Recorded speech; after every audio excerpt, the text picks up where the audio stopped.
police crackdown. So what's behind this crisis and what's next? This is Inside Story.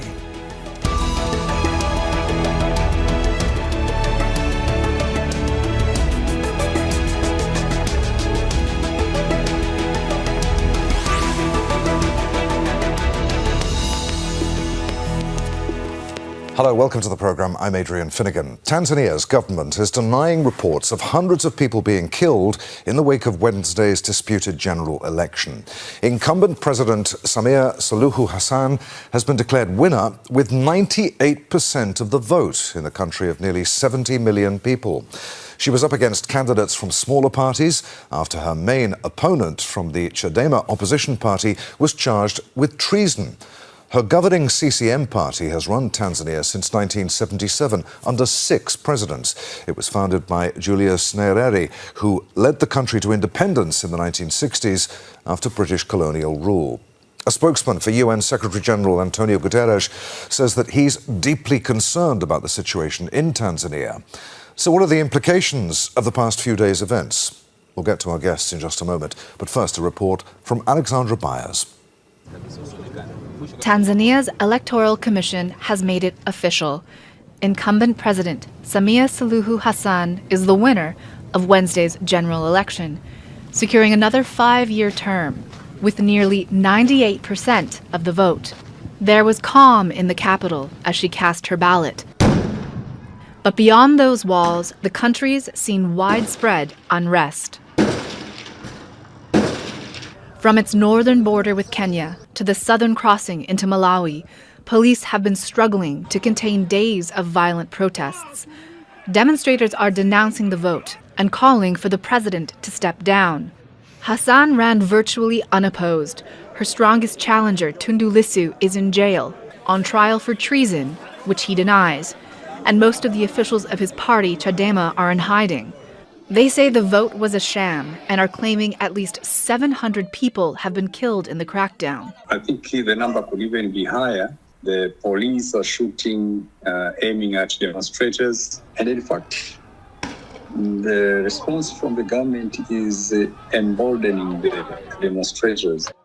The foreign minister spoke to Al Jazeera on Friday and denied the accusations, saying security forces have not used excessive force.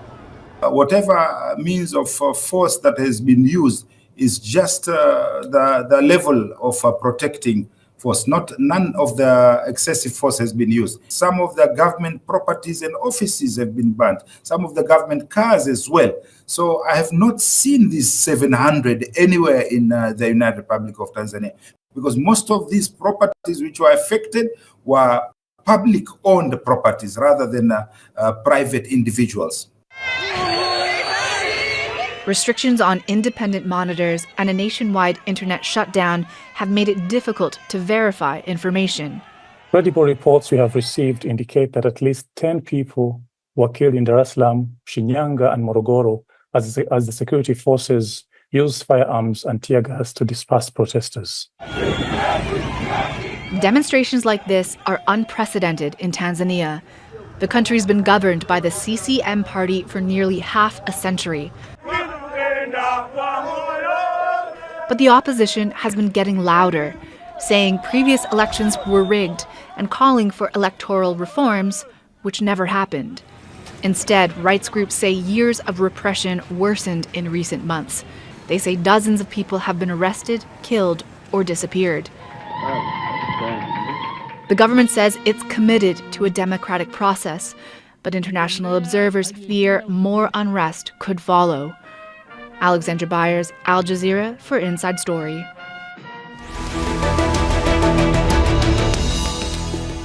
Let's bring in our guests. From Dar es Salaam, we're joined by Tito Magoti, an independent human rights lawyer and activist who was jailed in Tanzania during former President John Magufuli's leadership. From Nairobi, we're joined by Nicodemus Mende, a researcher with the East Africa Peace and Security Governance Programme at the Institute for Security Studies. And from London, we're joined by Fergus Kell, a research fellow with the Africa programme at Chatham House. We did reach out to the government of Tanzania, but no one was available to join us on this programme. Gentlemen, a warm welcome to you all. Nicodemus, let's start with you. Tanzania has been something of an island of peace compared to other countries in its own backyard, in its own neighbourhood. What on earth has gone wrong? This is the culmination of many years of electoral injustices and, of course, an infringement of human rights, as well as political deterioration, especially in the capture of institutions. And as your reporter said, prolonged period of CCM rule, which has come to symbolize some form of personalization of the politics. And of course, going into this election virtually unchallenged, the CCM party, we see that a majority of the citizens were really disenfranchised, aggravated, and of course the violence that is being experienced or the protests that we are seeing is as a result of a culmination of long periods of political repression, which has been long coming. Tito, what's your view on what's gone wrong in Tanzania? What role have arrests and forced disappearances, intimidation of opposition politicians played in escalating tension ahead of last week's election? Thanks a lot. Yes, much of what Nick said, people have been burning inside beyond a perspective that one would see that this is politics and these are politicians.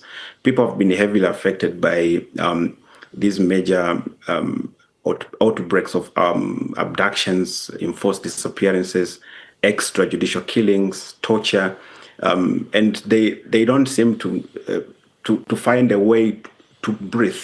The grievances, the criminal justice mechanisms are not working in anyone's favor.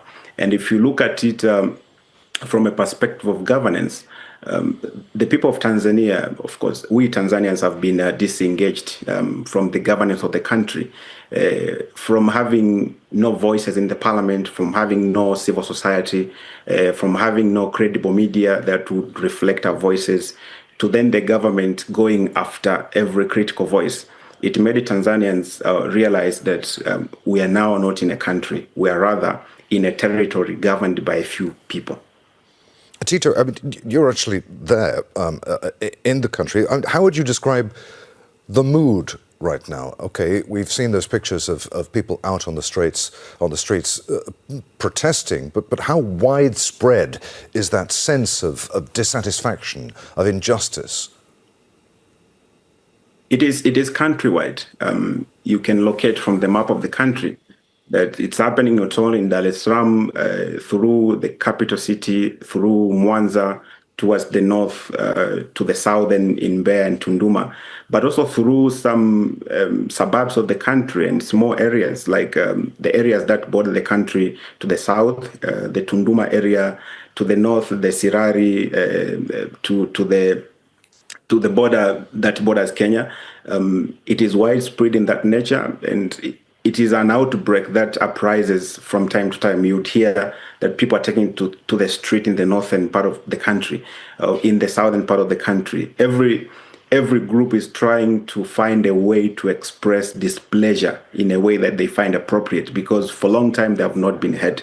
So it's widespread, and it has affected the country heavily. Now we're experiencing a more than 24 hours internet shutdown after restoration of internet yesterday for a few hours. So the country has gone into darkness again. We cannot communicate, and there's an imposed lockdown such that people cannot exercise movement and they cannot access social services. Fergus, it's difficult for us as a news organisation to get a firm grip of what's happening on the ground in Tanzania because of that internet blackout that Tito was talking about. What are we to make of the denials by the country's foreign minister that excessive force has been used? What are we to make of the fact that the leader of the opposition was jailed on treason charges ahead of the election? Could President Samia really have won or been re-elected with 98% of the vote. What's your view on all of this? Well, I think first and foremost, numbers don't lie in terms of the fundamentals here. And I'm talking about numbers going back to when Tanzania was a one-party system. The last election under that system in 1990, you had 7 million registered voters. And in this week's elections, the same figure put by the National Electoral Commission is 37 million voters. So there's been an increase in the 35 years since of 30 million supposed registered voters in Tanzania. But the actual choice available to those voters effectively remains the same in terms of the removal of choice, the removal of competition. And so what we've seen on election day and in the days since in terms of these widespread protests, it's quite notable that those started to take place on Wednesday, on election day itself. And so they do to some extent reflect that absolute lack of realistic choice being given to the Tanzanian people. All right, so it can't surely be just about that. It's not motivated simply by the lack of or the removal of choice, surely. Well, there's a longer term issue here, as has been said, which is about the constitution in Tanzania, which grants enormous power to the president, to the executive, to appoint high court judges, to appoint the National Electoral Commission. So we're talking here about a widespread system, a really entrenched system in Tanzania that has been in place since independence, as your report mentioned. So it is about the denial of choice. There is about what that means for people's day-to-day lives and how, to the extent that they feel they have choice and dignity. Nicodemus, there have been claims that external actors may have been involved in the unrest in Tanzania. How much credit do you give to those claims? I mean, what would be the motivation of any external actors? On whose behalf would they be acting if indeed they're present?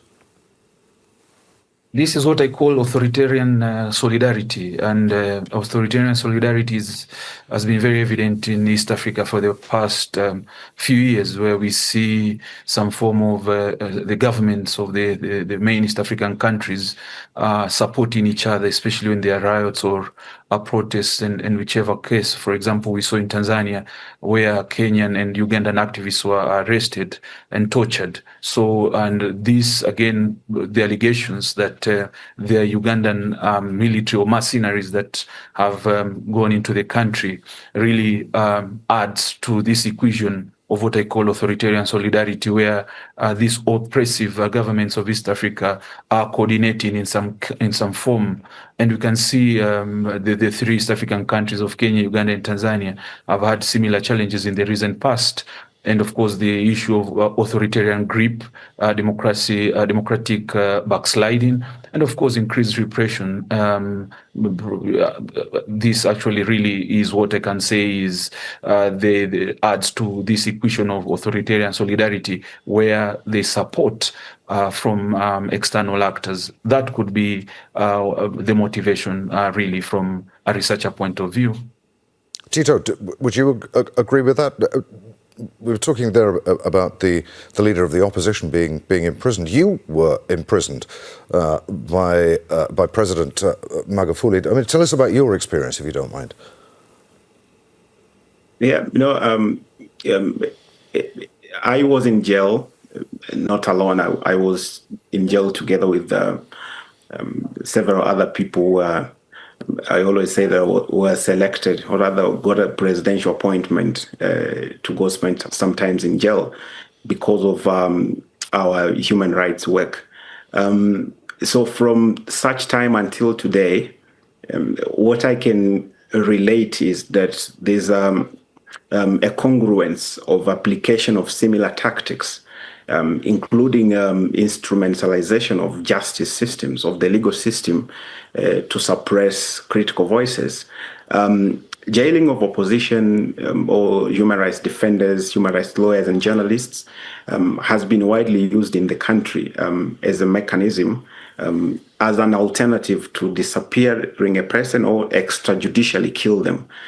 So Tundu is in prison not because he's a criminal, But just because President Suluhu thought that that's the only way to contain the opposition, a few other opposition figures have been equally harassed. As we speak, Tundu Lissu's vice chairperson has been detained since last week on accounts of immigration. They allege that he was trying to cross border to Kenya illegally.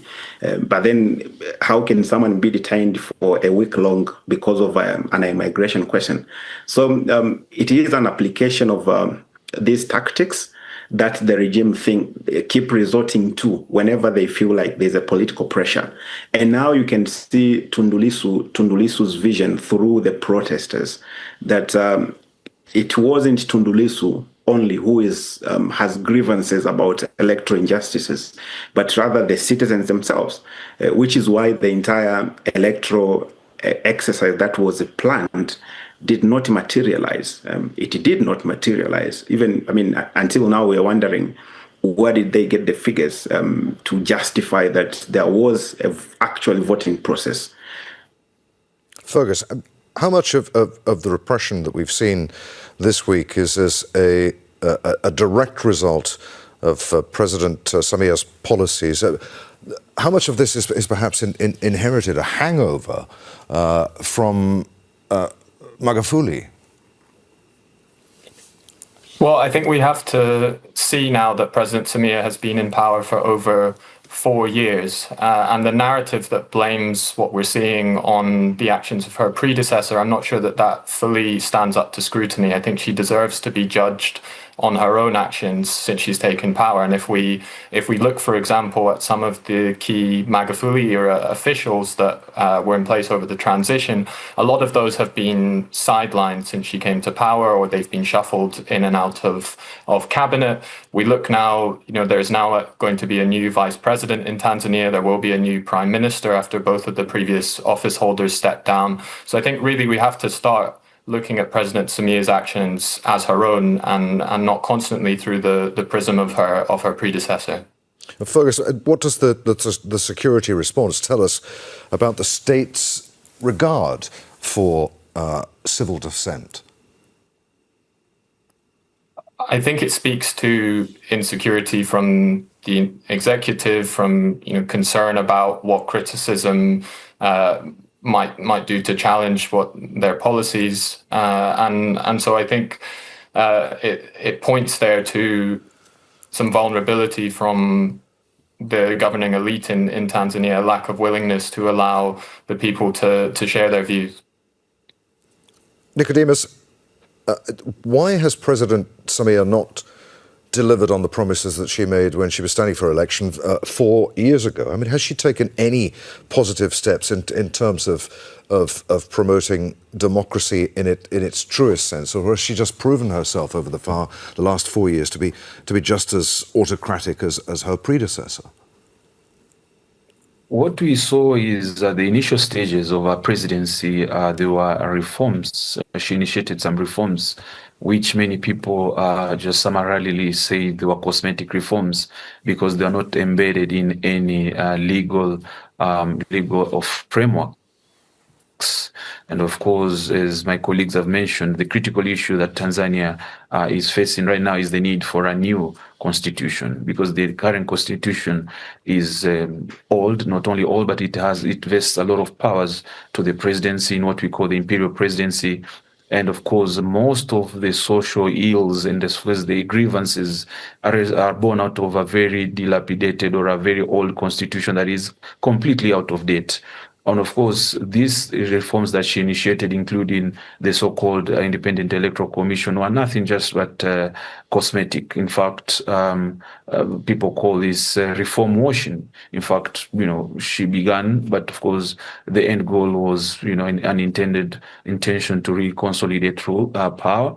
But again, one striking thing is also the nature in which she has been able to go about party politics in itself. For example, example, the ruling party CCM has also slid into very authoritarian tendencies in the manner in which they elect their officials is something out of this world, very undemocratic, and of course a lot has been questioned in terms of how they even come up with these leaders. So all this is a culmination of her policies, and of course, you have rightly put it, this is an extension of the previous regime under President Magufuli. Although there was a break by her coming in as a stopgap, but we saw an increased repression, abduction, and forced disappearances and democratic backsliding that we have never experienced before in Tanzania.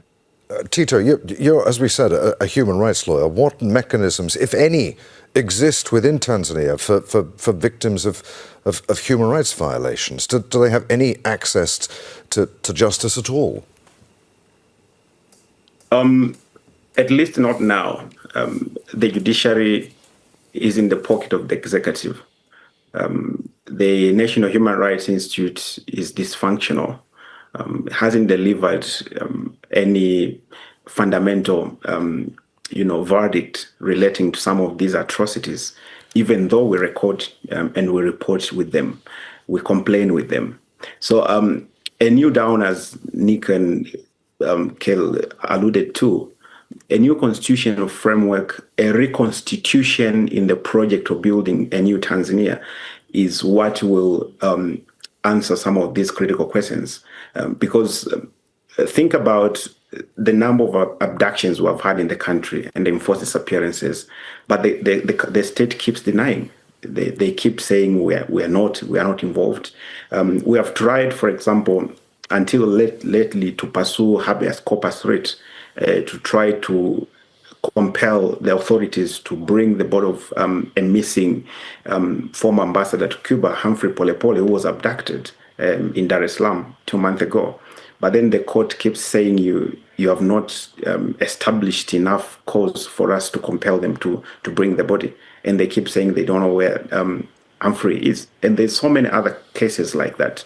So the confidence of the people in the justice systems is gone, is quite low. Probably with a new constitution, with a new governance architecture, in terms of having a functional parliament, having functional quasi-judicial bodies, having independent police oversight authority, will probably reassure the people that there's a place you can run to. Okay. Fergus, I just want to broaden this out for a moment. We're rapidly running out of time, but just explain to us why Tanzania is so important regionally and internationally. We were talking with Nicodemus about the fact that there are allegations that non-state or external actors are involved in what's going on in Tanzania right now. How is the governing party in the country linked to other anti-colonial movements in the region? Well, regionally, Tanzania is very significant and it's very proud of its history in the region, particularly in terms of supporting liberation movements to get rid of colonial administrations in southern Africa. Tanzania also is very strategic in terms of its location across the east and southern Africa as a gateway to internal markets in Rwanda, Burundi, Uganda, eastern DRC, and to the south to Zambia and Malawi. So it's a very significant strategic player in the region. But what we are seeing is that some of those relationships are being tested. So, for example, we've seen in just yesterday a statement from the ruling ANC in South Africa, who had sent a delegation to attend the elections in Tanzania, and they were unwilling to report in a congratulatory tone in the way that we would have perhaps expected in previous elections in Tanzania, which I think that the absence of that speaks a little bit to the protest in Tanzania, the process of the election, and how that's being perceived externally. On the international stage, I think Tanzania also has an increasingly significant role. We're talking about a country of 68 million people. That's projected to double by 2050. So that would make Tanzania the 15th largest country in the world by population. And again, bringing that back to what I said in my earlier remarks about the voting age population and the growth there, we can see that these different issues are really interconnected in terms of the governance space in Tanzania. Nicodemus, where do you see this going? I mean, how much of a role has the internet played in given that it's young people mostly who are demanding change in Tanzania? How much of a role has the internet played in this? How do you are these protests going to continue, or will they be ultimately ruthlessly suppressed? Well, again, these protests have gone on even in the midst of internet shutdown, which again showcases the level of grievances. I foresee a situation of continued protests and grievances now that the president has been announced. There's a lot of dissatisfaction, especially in the number of, the percentage of victory and supposed victory. And of course, this raises a lot of doubt in terms of the voter turnout, which again is very questionable. So going forward, I foresee a situation of continued resentment, especially as my colleague Tito has mentioned. We have the opposition leader who is still in prison, and many other social ills, especially corruption and economic embezzlement of funds and all that. So all this add to a very serious situation that the president, if at all this proceeds as it is, to deal with. Tito, where do you see this going? Are you? I mean, it sounds like Nicodemus there is pretty pessimistic about what is set to happen. Do you share that pessimism?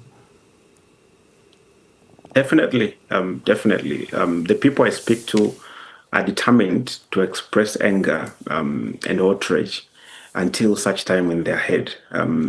So even today, despite the internet shutdown, people are still organizing. People are still showing out, going out in a way that they find okay. And we receive reports from across the country that it is going down in Mbeya, it's going down in Mwanza, going down well elsewhere. So it is the anger that has to be dissolved. And we don't know, because the demands are clear also from the people. As Nika said, people want electoral justice. We want release of people who are illegally detained. We want a new election management system. We want a rerun of the election. And people are even ambitious, such that President Samia must go. Because why kill to retain a political office? Why kill our people to retain a political office? So there's a very ambitious milestone that people don't want President Sulu in office. So all these questions, all these ultimatum has to be dissolved, and it is until such time when people say, very now briefly. We're all right. Sorry, Tito, to cut you off. Very briefly, Fergus. I hate asking people to gaze into a crystal ball, but I mean, you're the expert. Where do you see this going? I think it's very difficult to know what is going to come in future. A lot will depend on how much this mobilization can be sustained, and there are potential upcoming triggers for further mobilization. If we think about the full swearing-in ceremony of President Samia that is due to happen at some point over the coming days. So again, it's about how much this mobilization can be sustained, what the government response will be. Will there be any concessions potentially in the release of some of these political prisoners, and how will that be managed in terms of the government being keen to avoid inciting further demonstrations in its response? I would expect to see a longer term process around the constitution, a roadmap, but whether that will actually deliver change or not is unclear given what we've seen in the last week.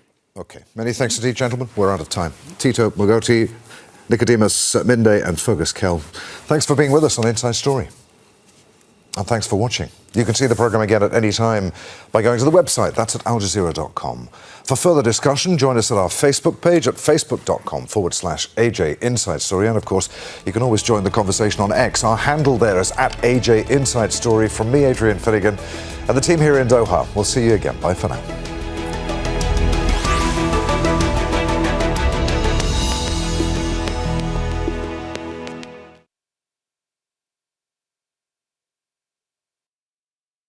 You've seen the clips, right? The smoke in Dar, the soldiers, the crowds shouting, "Haki yetu, our rights." Every major news channel says the same thing. Tanzania is burning. But it's not that simple. The headlines show the fire, but not what lit it. They tell you people are angry, but not why their anger sounds like heartbreak. So today, we are here to show you a clearer version of what's happening. Because we don't trust the media version of Africa. It always skips the middle part, the human part. What's happening in Tanzania isn't just protests. It's a whole nation arguing with its reflection. It's fear colliding with faith, silence colliding with truth. And you know, once you walk through those streets and listen, you realize this isn't the story of a country collapsing. It's the story of a country finally refusing to be quiet. Tanzanians are saying, as we fight for our country, my friend has been hit during the clashes. Everyone's seen the headlines. Tanzania in turmoil. Protests turn deadly. Western anchors say those words in calm studio voices, as if narrating a movie that doesn't belong to real people. But when you're actually there, it doesn't sound like that. It's not loud all the time. It's not fire and fury 24/7. It's quieter, sadder. It's the sound of a country that's tired of pretending everything's fine. The cameras catch the smoke, but not the silence before it. They film the clashes, but never the moments in between, when people just stand there, hands on heads, wondering how their peaceful Tanzania became a place where soldiers seem to outnumber voters. Look, we get it. Chaos makes better TV. But if you really look at those crowds, if you stand inside them for even a minute, you realize it's not chaos, it's clarity. The people aren't confused. They know exactly what they're fighting for. From various jurisdiction parts of Tanzania, the police continue detaining people in various areas, saying it's necessary to maintain order. They are demanding transparency and truth beyond the official narrative. For elections that feel like choices, not instructions. For leaders who don't hide behind slogans like Uhuru and Maendeleo, freedom and progress, while signing deals no citizen ever sees. They're fighting to be heard in a country that loves to say, "We are united," but hates to prove it. For decades, Tanzania's calm reputation has been sold as proof of progress. But sometimes calm isn't peace. It's pressure pretending to behave. You walk through the streets of Dar es Salaam now, and it's like everyone's awake at the same time for the first time in years. You can feel the shift in the air. Conversations that used to be whispers are now open, raw, sometimes reckless. Taxi drivers talking politics, students arguing in cafes, mothers debating on buses. It's like the whole country suddenly remembered it has a voice and doesn't know how to lower it anymore. And yeah, it's messy, it's tense, but it's also honest. And that honesty scares power more than any protest ever could. Because once people stop believing the story they've been told, they start writing their own. And you can't govern that. See, the media wants you to think Tanzania is losing control. But what if this isn't loss? It's liberation. What if this noise is just the sound of democracy finally learning to speak Swahili again? These demonstrators have had enough. Burning pictures of their president, as opposition sources allege that security forces used live rounds, resulting in several reported casualties. Because honestly, the country isn't breaking down, it's breaking open. And maybe, just maybe, that's what growth looks like. Painful, loud, necessary. So yeah, that's what they're not showing you. The chaos isn't the problem, it's the evidence. Evidence that something buried is trying to breathe again.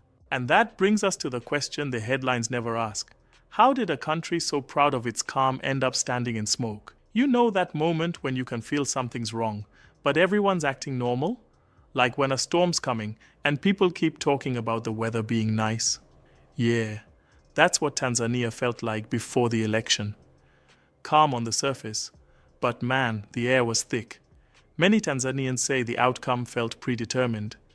The ruling Chama cha Mapinduzi, CCM party has governed for more than 6 decades, leading critics to argue it faces little genuine competition.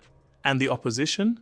They never stood a chance. For example, the opposition leader Tundu Lissu of Chama cha Demokrasia na Maendeleo, Chadema, was arrested under treason charges, and that's one of the loudest voices of real opposition. At the same time, another key challenger, Luhaga Mpina of ACT Wazalendo, was disqualified from standing. It's like setting up a football match and arresting the other team before kickoff. Still, the rallies happened. Posters went up. People queued. Polling stations opened. Everything looked like democracy, smelled like democracy, until you touched it and realized, nah, this was theater. The official tally showed President Samia Suluhu Hassan winning about 97% of the vote, a figure so high that even longtime supporters questioned its credibility. That's a landslip. That's numbers bending reality until it fits on a podium. The next morning, state media celebrated the triumph of democracy. Meanwhile, the streets were already filling with people who felt cheated. You could see it in their faces, the quiet anger scarier than shouting. Because this wasn't about losing an election. It was about realizing the election was never really theirs. And here's the thing.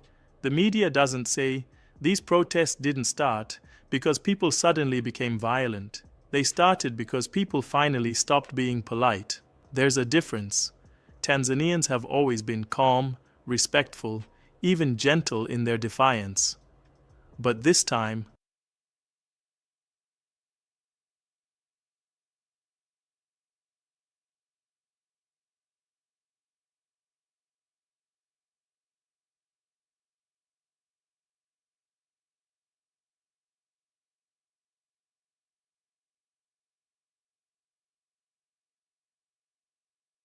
the calm snapped. A group of young men gathering around a tiny radio, the old kind with a broken antenna. The official announcement came through, 97.6%, and one guy just laughed. Not like it was funny, but like it hurts. He said, even God doesn't get that kind of school. Western media later called it unrest. But honestly, it looked more like a revelation, like a country finally realizing that democracy without choice is just dictatorship with good manners. And that's when the real story began, not in the ballot box, but in the blackout that followed. Because what happened next wasn't just political, it was psychological. Tanzania didn't just lose faith that night, it lost its voice. It's funny how silence can be the loudest thing you've ever heard. That night, the night after the results, Tanzania went quiet in a way that didn't feel natural. It wasn't peace, it was control. Around 10 p.m., phones started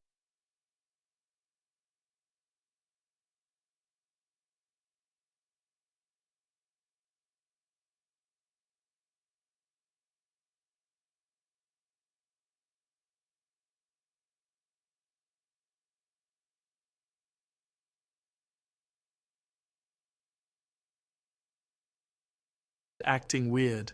WhatsApp messages stopped sending. People thought maybe the network was down. But then X froze, Facebook disappeared, even local news sites went blank. And suddenly the country that's always online, always scrolling, chatting, trading, joking, just vanished. The government said it was a temporary security measure. That's their phrase for everything. But when you shut down the internet, you don't just stop communication. You stop connection. You take away the air from an entire generation that lives on it. And yet, people found ways. Students in Arusha started sharing protest footage through Bluetooth. In Dodoma, taxi drivers became messengers, finger updates between neighborhoods. Someone even joked, Tanzania just invented 3G, gossip, grit, and guts. That's the thing about people. You can't really silence them. You can delay them, sure, but not delete them. Still, the blackout had consequences. Hospitals couldn't coordinate. Journalists couldn't verify anything. Banks froze transactions. Farmers who rely on mobile payments couldn't buy supplies. It wasn't just about politics anymore. It was survival. And when the truth goes dark, rumors light up. Some said soldiers were moving into cities. Others whispered about mass arrests. No one knew what was real. When information dies, fear takes its place. But you know, the saddest part wasn't even the blackout itself. It was how fast it became normal. Within a few hours, people just adjusted like they'd been here before. Like silence was something they'd practiced. And that's when it hit you. This wasn't about stopping chaos. It was about stopping the connection, the kind that creates accountability. Because once people stop talking to each other, the state can start talking for everyone. And that's when truth doesn't die. It just disappears quietly, like a signal lost in the night. So yeah, that's the night Tanzania went silent. But silence doesn't last forever, does it? Because when you take people's voices away long enough, eventually they start shouting without words. You know, after a few days of silence, something strange happens. The truth starts whispering through the cracks. Not through newspapers or official statements, but through people's faces, through eyes that don't look straight at you anymore. Officials reported 10 deaths, while rights groups and local observers suggest the toll could be higher. And the thing is, nobody could prove anything. Not because it wasn't true, but because proving it had become illegal. When you control the numbers, you shape the narrative. 10 casualties sound like tension. Hundreds sound like tragedy. And one of those headlines scares investors. Western diplomats release their usual lines. We urge restraint. We are deeply concerned. You know those words by heart, right? The same old diplomatic weather report. It might rain, it might not, and either way, no one's coming to help. And here's the twisted part. Ironically, some foreign partners expressing concern also provide training and equipment to Tanzania's security forces. The same ones who sold the tear gas, the armored vehicles, the digital surveillance tools. The same countries whose aid packages are tied to stability. So when reports surfaced of police using live rounds against protesters and foreign embassies issued statements of concern, it all felt like a bad joke. The West talks about democracy, but what they really want is discipline. A quiet, compliant Africa where contracts go smoothly and headlines stay tidy. And that's what many Tanzanians began to see clearly, that sometimes silence isn't just local, it's exported. But silence, no matter how thick, doesn't last. Within a week, something powerful began to rise from underneath it. A hum, a rhythm. Tanzania's youth, the generation that grew up watching the world through cracked phone screens, had seen enough. They'd watched their elders wait patiently for reforms that never came. They'd watched calm used as a weapon, stability as an excuse. And they decided, enough is enough. It started small. A few students in Arusha walking out of their dorms with handwritten signs, "Our voice cannot be deleted." A mechanic in Mwanza closed his shop to join them. Farmers in Morogoro left their fields and blocked a highway. One video, smuggled out through a memory card, showed schoolgirls singing "Tanzania yetu, haki yetu," our Tanzania, our rights. No party flags, no official leaders, just faces, young, tired, but steady. That's what makes this new movement different. It isn't about a politician. It's about a principle. These youth aren't fighting with machetes. They're fighting with memory. They film everything, every chant, every chase, every wound. Even when the internet is down, they keep recording, keep saving, building what one activist called a library of proof for the future. That's the kind of courage that frightens power. Because once people stop fearing punishment, authority starts to shrink. And it's not just anger driving them. It's pride. It's hope. You can hear it in their voices. They're not trying to destroy Tanzania. They're trying to save it. They say things like, "We want the Tanzania they promised." They still believe in the nation. They just don't believe in who's running it. Even the slogans have changed. Less political, more personal. Our voice cannot be deleted. Silence is not peace. 97% is not truth. They've painted them on walls, buses, and school gates. And of course, the state responded. They always do. State TV called the protests foreign-inspired chaos. Government spokespeople accused the opposition of trying to destabilize peace.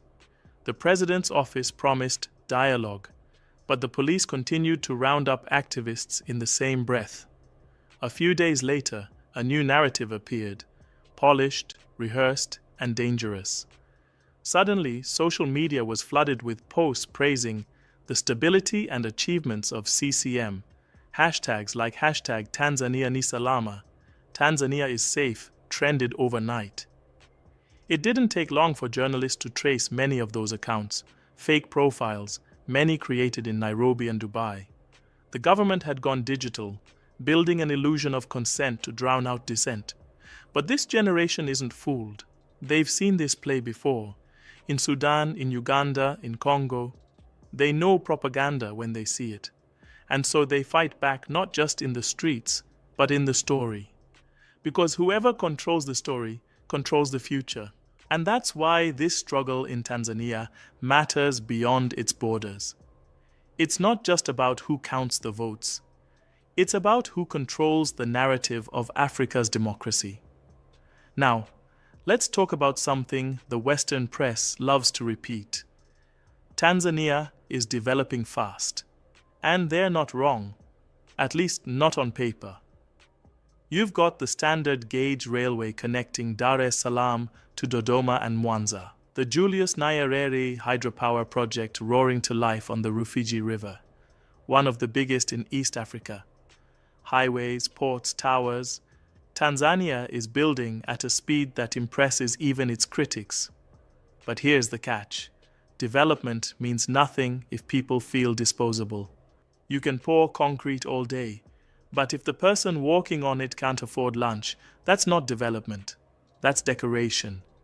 And every time someone questions this version of progress, the answer from the top is the same. We are doing this for stability. As if justice were a luxury, not the foundation of progress. Tanzania's leaders love to talk about sovereignty. They'll proudly say, "We don't bow to the IMF. We don't need the West." And that's a rare and admirable thing in Africa today. It takes courage to stand up to external pressure. But sovereignty isn't just about rejecting outsiders. It's about respecting insiders. True independence abroad must also mean respect for citizens' voices at home. That's not sovereignty. That's isolation. And here's where Tanzania becomes a paradox, and maybe a mirror for much of Africa today. On one hand, the government stands firm against foreign control. It renegotiated mining contracts, demanded fairer deals with investors, and refused IMF terms that could have privatized national assets. In that sense, Tanzania is walking the same proud path that Burkina Faso, Mali, and Niger have begun to walk, the path of economic dignity. But on the other hand, that same government turns that strength inward, using it not to defend its people, but to discipline them. It's like a soldier wearing armor to protect the homeland, but ending up using it against his own brothers. And maybe that's what makes Tanzania's story so important right now. It's both the problem and the possibility. A nation strong enough to say no to the West, but still struggling to say yes to its own citizens. So when Western media shows you only the flames, remember, this is not just another African crisis. It's a continental question playing out in real time. Can Africa truly be free if our governments fight foreign domination but repeat the same methods of control at home? As of now, the protests continue. Human rights groups report that large numbers of protesters have been detained. Independent journalists report continued unrest in some regions, including unverified reports of gunfire. The government continues to promise investigations. But what's happening on the ground feels bigger than a single election. It feels like a nation's soul trying to wake itself up. The youth who are marching now grew up hearing about Julius Nyerere, about unity, discipline, and dignity. But their version of unity includes freedom. Their version of discipline includes truth. Their version of dignity includes choice. And they're not asking for chaos, they're asking for accountability. Maybe that's the hardest truth for both the West and African elites to hear. People don't want to burn down their nations. They want to belong to them again. Because here's the bigger picture. Tanzania's story is not isolated. It echoes the streets of Dakar, where students protest corruption. It echoes in Khartoum, where Sudanese youth demand justice. It echoes in Ouagadougou, where Captain Ibrahim Traoré reminds the world that Africa's sovereignty is not for sale. Each of these struggles is a verse in the same song, the song of a continent remembering its worth. And Tanzania's verse, painful as it is, might just be one of the most important, because it shows that sovereignty without democracy becomes tyranny in local language. Real freedom means both independence from outsiders and respect for the people inside. And that, right there, is the African future we all deserve. So when you hear Western anchors say, Tanzania descends into chaos, ask yourself, who benefits from that story? Maybe Tanzania isn't falling apart. Maybe it's waking up. And if waking up means breaking a few chains, even the invisible ones, then maybe that's what growth truly looks like. Painful, loud, but necessary. Because this, right here, is the sound of a continent learning to speak for itself again. If you've been watching till now, tell us, do you think silence means peace? If progress needs fear to survive, is it really progress? Drop your thoughts below. We read every comment. And if you want to see more stories like this one, raw, real, unapologetically African, hit that subscribe button and ring the bell. Because this channel isn't just about news, it's about truth, the kind that doesn't come from Western studios, but from African streets. Until next time, stay informed, stay proud, and stay free.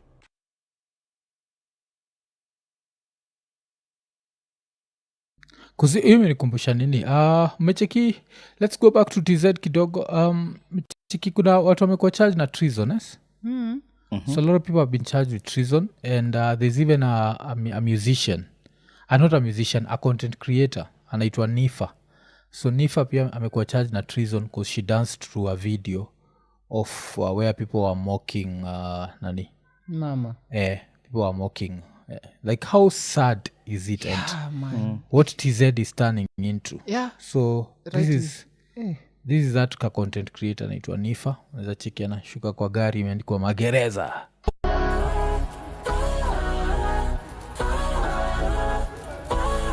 Unamcheki.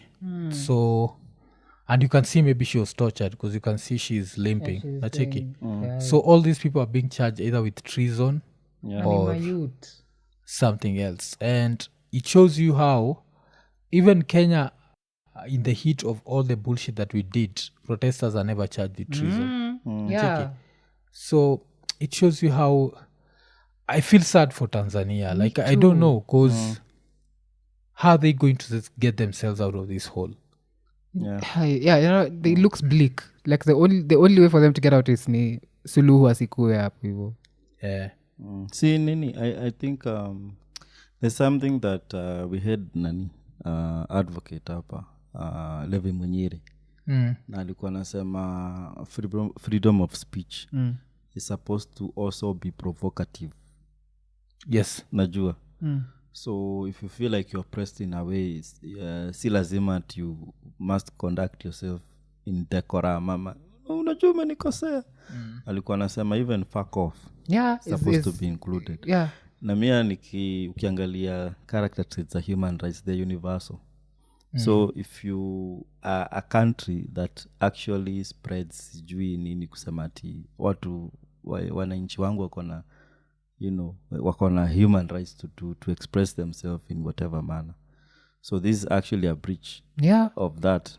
But but even dancing, but that's Tanzania. Tanzania kuna freedom of expression. Yes, and they're trying to use to gag social media through terror, through such heinous charges of treason, because I don't know, treason sasa uko ni si nini like hizo ma confinements kama za Tundu Lissu. Yes, because he's also facing the same charges. Yes, I think wanaitaga uhaini.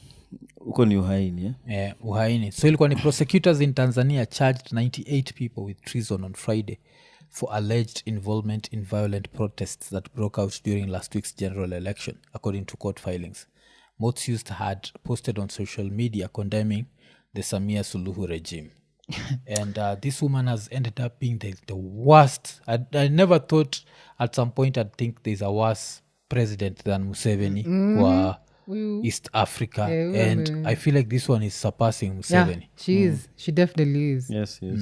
She's Museveni just arrests his opponents during elections and then releases them. Yeah, nyorosha them just a bit. Yes, and I actually don't know what of walikuwa na shoot watu miguko Uganda. Yes, that's where Ruto got the idea. Okay. Yes. But this level, these merciless killings za watu na nini, of the picture that I'm seeing day in day out. Every day there's a new section with bodies just lying on the streets. Just for what? If you think if that's the only way she thinks she can get or stay in power, I think itakuja kumramba. What happens with most dictators, ama wale watu wamegrab, it stops after they've been sworn in. Because their main nini kuanga tu, when am I going to be sworn in? Najua if you have the backing of that certificate, na umekuwa sworn in and you are the president all over again, it stops there. Ingine inakuanga tu ni kucontrol watu, maybe mnafanya nini, ingieni kwa nyumba. Like hata wakipiga makelele, there's not going to be another election in a while. So but this one go like ini grudge gun, because this is grudge against Tanzanians. Najua. I think anataka kumake sure kila msee akwetu anatetemeka akisikia jina yake huko. But sa shida ya fear, unajua fear you can only use it for so long. Yeah, for so long. That's what I'm saying. Her time yake ina run down sasa. Yes. Yeah.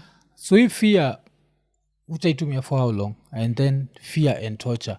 But this is where also the international community comes in. We want to feel like what needs to happen, because these international communities can't be there telling us that they are wanapatiana freedom in Libya and freedom in Iraq, while one of their in quote strategic partners is doing this, charging innocent people. Because you see, TZ needs America. So if America was to be like, you know what, we are imposing a few sanctions on you unless we release our political prisoners and what, they'd actually dance. Yeah, I think so. They're not in a... Because don't forget, AU say the elections were fraudulent. SADC say the elections were fraudulent. This is the first time AU in its history, the first time that AU could not even sweep this under the rug. That's why unapata like ilikuwa ni ule msee wa AUC, that ka chairman ule wa Djibouti, he congratulated, sindio? But now the observer mission was like Z, because after SADC, SADC after watokea wasema like, you know what, these elections were useless. That's when even hao wenyewe wakasema the same thing. So I feel like the only way out wanaweza saviwa ni through the international community, EU, US, and it looks bad, of course, asking for help from the colonialists, but that's the only avenue we have right now. Niliona a post ya ni wizara wa utalii and something, just encouraging people at come has been restored, come visit. I'm like, no, even countries azifai kutoa that level 3. I think level 3 it's in zile advisory. Go at your own risk. Usiseme tu kukuona. I think the only people who are supposed to go there freely ni hizo wildebeest. Atizo alikuwa nataka kuzifungia. Hizo zenye cross hao wengine they're supposed cause nini kitu ingine you fanya economy thrive. Niyo nini? Tourism. True that. Sema tu kama unataka kuona Kilimanjaro, enda hapo ile Tok over the border. Just hizo vitu zingine, if you harm them also through hizo travel restrictions, if they fail to a lot of people wouldn't go there. Yeah. I So, think in the long run supposed that could work, the sanctions. Shida Yeah, ni of ati course. Watanzania wataumia in the process when you really want to punish the leaders. But I wish wanaweza ichukulia as okay, maybe we'll suffer for a bit and it could work. alafu pia unajua icc kitu moja ile wanakuaga nayo so there's a warrant of arrest for Netanyahu nyujua hivyo of course he's never going to be arrested in America, Yeah. but I feel like if icc was to put an arrest warrant for Samia, it would be really good. We can't arrest her in Kenya, Yeah. but unajua South Africa would arrest her. Yeah, South Africa hataki story. hata nani Netanyahu waganajua akienda ese ni hivyo ese ataka kujua, so South Africa would arrest her. And what else? Of course, if TZ decided to declare war on SA, wanaweza shangaa. Juu SA of course zilineri kutoka kwa mkoloni, ziko well advanced ikikame to weaponry. And because I feel like she should not get away with it. What she's done, kuna mtu alishare images of the aftermath of many houses after, they were just shooting into houses, yes? So they just come into a neighborhood and just shoot into houses. Evil. Indiscriminately.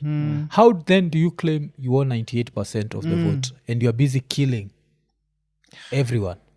You're busy killing your support. You could even do your swearing in at a public place. If you had this much support, your people could have come and supported you in your swearing in. Yeah. You did it in a military camp. Yeah.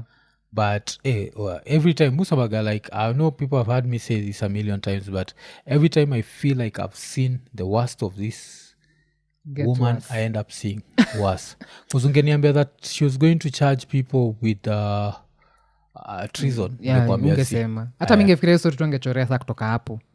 Alafu maisikia it's her son that's being accused of running hiyo nini So news coming in out of TZ is it's her son, anaitwa nani? The son is called Abdul Halim Hafidh Ameir.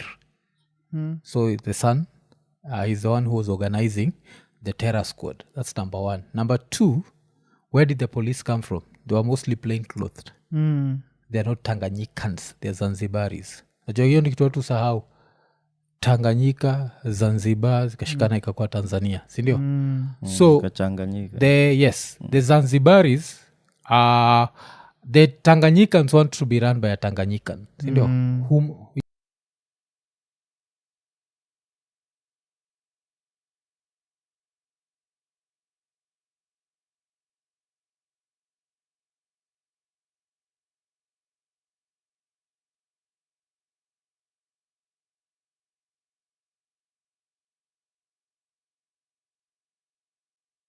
Which Magufuli was. But right now we have a situation where both countries are run by Zanzibaris. But the Zanzibaris never respect to a mainland. Why? So jonga Kenya. No, Africa. The deputy president ni the vice. Because but they you don't know understand? him. A vice president is useless, a flower girl. Even her, she was a flower girl. You see, you're always so close to power. It's like Nani right now. What's his name? Kindiki. The flower girl. Until he becomes president, then it's a whole different equation. So that's going to happen ile. Now both countries are being run by Zanzibaris, so they are not happy with that, and so now it's alleged that she just sent Zanzibari cops and told them, endeni huko, those people are beneath humans, just maliza as many of them as possible. And that's the reason why, even because inasemeka me expected that she'll run for another term after this, but she's not supposed to run. But I feel like she might refuse kutoka kwa power because someone else from Tanganyika anezamua kugo after her. Because what she's done so much damage to Tanzania that I don't think it's going to recover anytime soon. It's done. This is I'm seeing another case of Charles Taylor. Kivile alikuwa nalia. Yeah. Nini, all these things zenye alikuwa anafanya na tutakuwa tunamuona tu somewhere kwa ni BBC na Al Jazeera. Na ikimfikia tu aitikie. Like one thing about those international courts against crimes against humanity, they never forget. They never. So if one way she wants to escape these charges against her, itakuwa trying to stay in power kama Omar el Bashir. Sure, ilikuwa wanted everywhere. Yeah. So ile kitu I don't know. I don't know what's going to happen in Tanzania, but one of the things ile nafikiria ni they need to keep pressuring, of course. I don't know how they'll do that because saizi they are being arrested for posting on social media. Anything that they do, they'll be arrested, sindio? But ina need kufika level where if another leader shows up, even if it's 10 years from now, he needs to revisit. That should not happen. Najua, especially when it's if Chadema had run, we can argue it out and be like, you know what, the election was fair, these people just didn't accept defeat. Najua? Yeah. Chadema didn't run, and what do we have? Tuko na hizi nini za watu. So teachers were shot. Kuna udijo fulani kutoka Kenya nitwa Kothogutu. Yeah, alikuwa shot. Shot dead? Yes. Yeah. Yeah. Okay. While running because they were just running around. Walikuwa na go around, they just walikuwa na enter a room and they kill everyone. That's why there were these heaps of bodies. You take this heap. Yeah. It looked like AI. Of course, you had to use your say, but this looked like AI. Even Kenya, during post-election violence, there was never this. And remember, the police were killing people. It was never this way. Because walikuwa naua mtu kama moja, then wanaenda place ingine wanaua mtu moja. It was never just open fire on everyone. And look at all of them unarmed. Yeah. So she does this and she gets away with it. And I don't understand why she's going to get away with it. Najua? Like, why should she get away with it? She shouldn't. Yeah. So, and I come to East Africa, congratulating her. People have to understand that happened because diplomacy. Najua? Yeah, now there are Kenyans in Tanzania and they have to be kept safe. But unacheki now how safe are they tuanze hapo? Angalia nyumba ziko TZ. They're just shooting into the houses. This looks like a war zone. Bana nyumba heish. I saw a family and just terrified. You're shot to King, you're met by a pool of blood, the doorstep. Yes. And then the next scene you see is a kid trying to, come back from terror. The way, bullets. Unajua watu cheka tu. Even when that canister in a launch, it's being launched. Na hiyo nini ya tear gas. It's loud. Gunshots are terrifying. So of course you kwa nameona hiyo, pool of blood at the door, and a child just trying to come back to her senses. She's still shaking. The mother as well. And you can notice that someone in that household was shot. Yeah. They were inside the house. Yeah. Inside. Yes. Anyway. So TZ, but, man.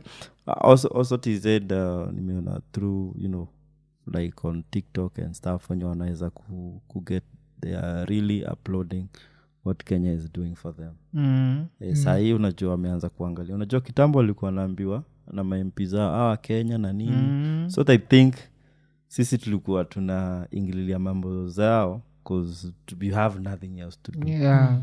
But Kenyans actually care about the community. Yes. Sahii ndio wana get in line wako like, okay, so the whole actually East watu, yeah, we care about UG, we care about TZ. Yeah, because the thing is, are we going to act like we care in 2027? Because we care about these other places, but when it comes to us, tapata tumeanza kugawanya in regions. Yeah. But all the best to Tanzania. Heart goes out to them. Ekonene, nimeinterrupt show kukuremind juu ya Lemfi. Kama uko US ama Canada na unataka kutuma do Kenya, register kwa Lemfi ukitumia promo code Ekonene. Hii itakuguarantee $20 cashback on your first $100 transaction. Alafu pia time una register, make sure umetick the 2 check boxes za notifications ndio ukireceive info about amazing offers through newsletters. Na pia usijali, Lemfi hawatumagi hizi letters za, yani unajua like messages za kipumbavu. Pia usisahau, every time una transact $50 and above una earn points. Na the more una transact, the more points you earn and you can redeem them as cash ile time unatuma pesa. Alafu pia kitu nanibamba kabisa ni saizi ukitumia Lemfi mzabaki umelipa pay bills na till numbers directly. That means mzabaki umehandle bills za maparo wako ukiwa hizo maside za States ama maside za Canada. Alafu pia we mwenyewe as a LEMFI user baki umetafuta ile button imeandikwa get USD $20, ubaki umeinvite mabeste zako, na ukiinvite mabeste zako on the first $100 transaction unapata pesa ngapi? $20 cashback. So unangoja nini? Baki umechangamka, ingia LEMFI. LEMFI, International Payments for Everyone. Eko nene.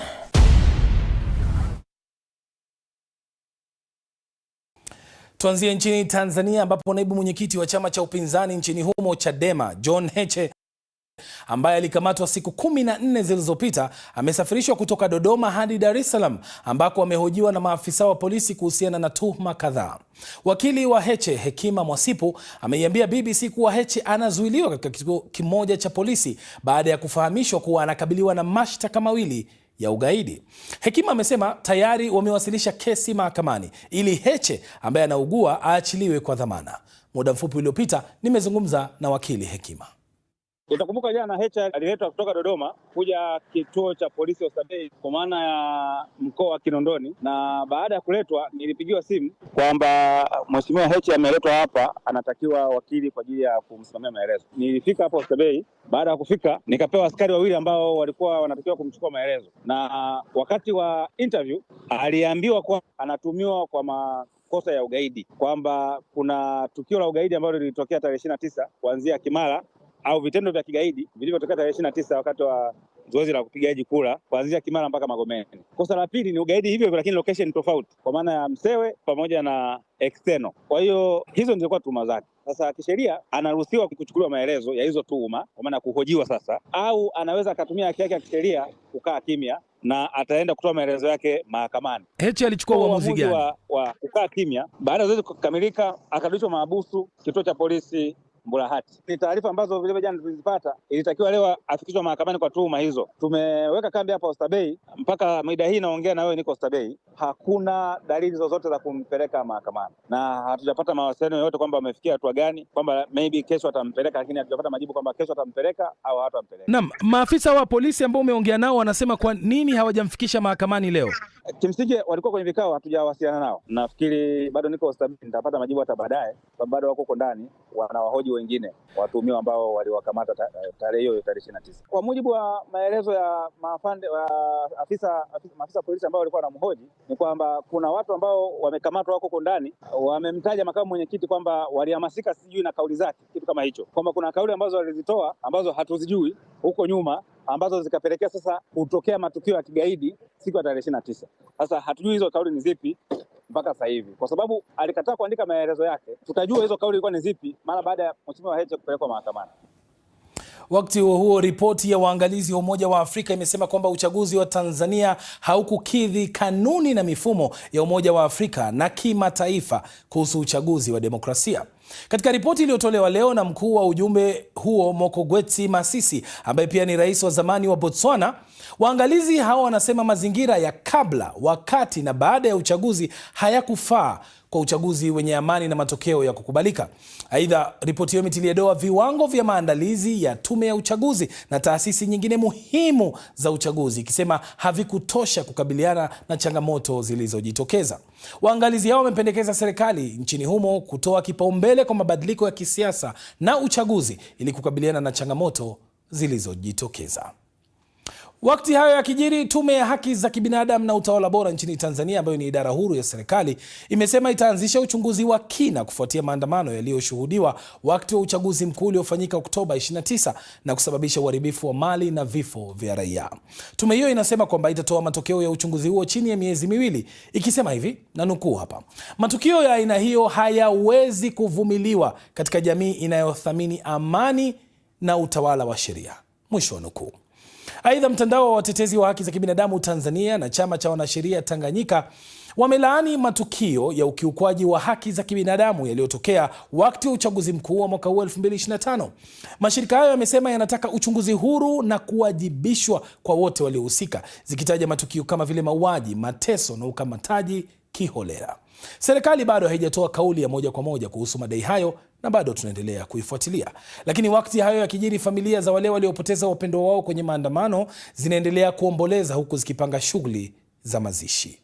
Mjini Mbeya, familia ya daktari mmoja ambaye mtoto wake aliuawa baada ya kupigwa risasi kifuani wakati alipokuwa akienda dukani imezungumza na mwandishi wa BBC Robert Kipto.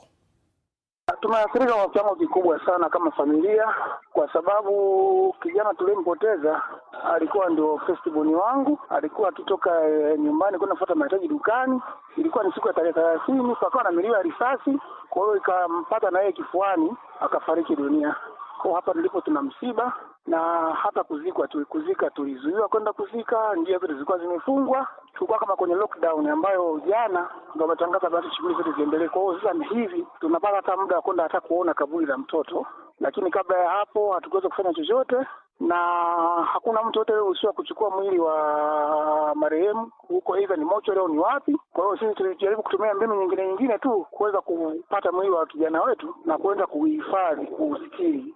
Amesitiriwa juzi, yaani mtoto anazikwa tu, lakini haujapata habari ya permit, haujapata kitu gani, lakini as long as umeshamzika, kaburi liko nyumbani, basi tunaishia hivyo. Lakini athari kubwa sana kwa upande wetu, sio tu mimi, mpaka na familia kwa ujumla na wadogo zake marehemu ambao ni watoto wangu mwenyewe. Kwa hiyo ni shida kidogo.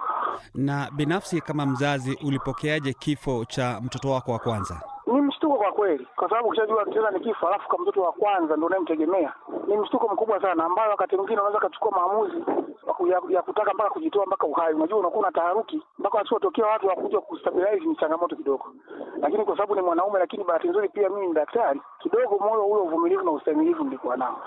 Je, ninyi mlitarajia kitu kama hichi kinaweza kutokea, hasa kipindi hicho cha uchaguzi? Hapana, hatukutarajia, kwa sababu miaka yote hapo anakuwa na vurugu, lakini ni kidogo na mambo huwa yanaenda sawa sawa. Hakunaga mambo ya watu kutupiwa risasi, ni wachache huwa inaweza katokea, lakini most of the time uchaguzi huwa unapita tu salama, pamoja na kwamba walio wengi huwa hawaafu wala wanaoendelea, lakini basi hana namna yote, huwa inaishia tu hivyo. Maadamu wanaoteuana wameteuana kama kawaida, basi maisha mengine huwa yanaendelea. Mambo kama huwa hayapo. Ni mara ya kwanza kuona matukio makubwa ya kikatili kiasi hichi. Tusalie katika taarifa hiyo. Mjini Tanga sasa, familia nyingine pia inaomboleza kifo cha mtoto wao. Hadi sasa hawajafanikiwa kumzika kutokana na utaratibu mgumu wa serikali katika kufuatilia miili. Phyllis Mote amezungumza na babake mwathiriwa. Ulipataje taarifa za mwanao baba Ajala? Mimi nilipigiwa simu na kakake ambaye aliyomuita jina anaitwa Azizi Kusaga.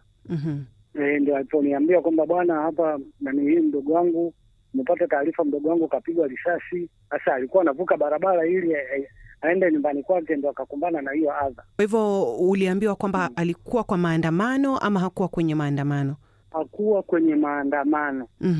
Na kufikia sasa, labda umepata habari zozote za mwili wa mwanao? Umeambiwa uko wapi? Niliambiwa kwamba mwili wa mwanangu uko njia 4 pale. Na umechukua hatua gani labda kufuatilia ili kuweza kumstiri? Siku ya kwanza kulikuwa kuna ile siku ambayo amepata hii alipofariki, kesho yake ni kwamba kulikuwa hakuna nafasi ya kuhakiki kwamba mwili wangu uko wapi, ila wale walienda tu na askari pale wakamwambia huyo ndugu yake kwamba bwana, baada ya kufa akamwambia mwili utaukuta na upande huko. Ameenda yeye mwenyewe, amejaribu kufika hapo kutafuta ama kuhakikisha kwamba kakake kweli amefariki?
fariki wakati akiwa yuko mikononi, kwa sababu ile ilikuwa iko hivi, baada ya kupigwa risasi kweli alikuwa yuko hai.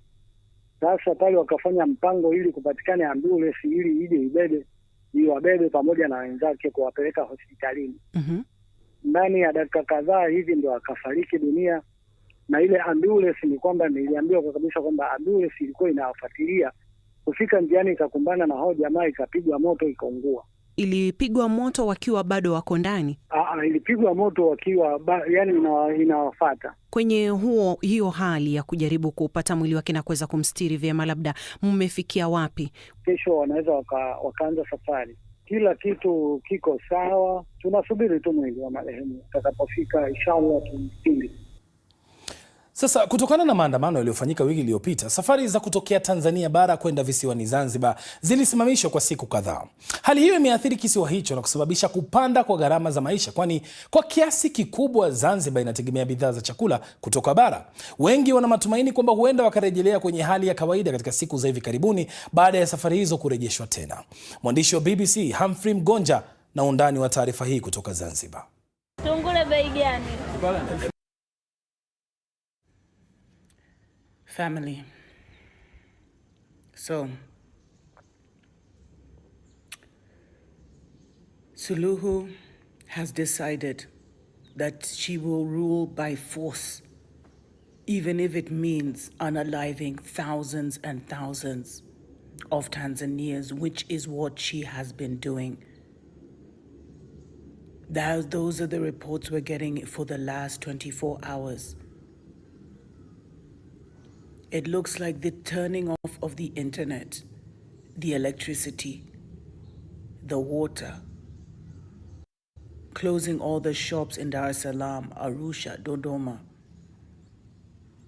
was not to restore order, but to facilitate what is looking like a genocide.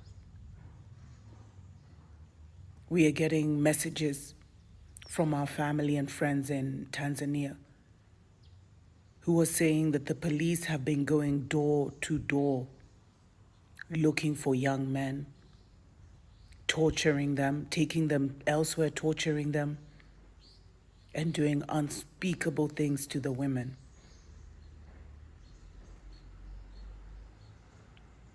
This will not end well for her, because the spirit of the Tanzanians remains strong.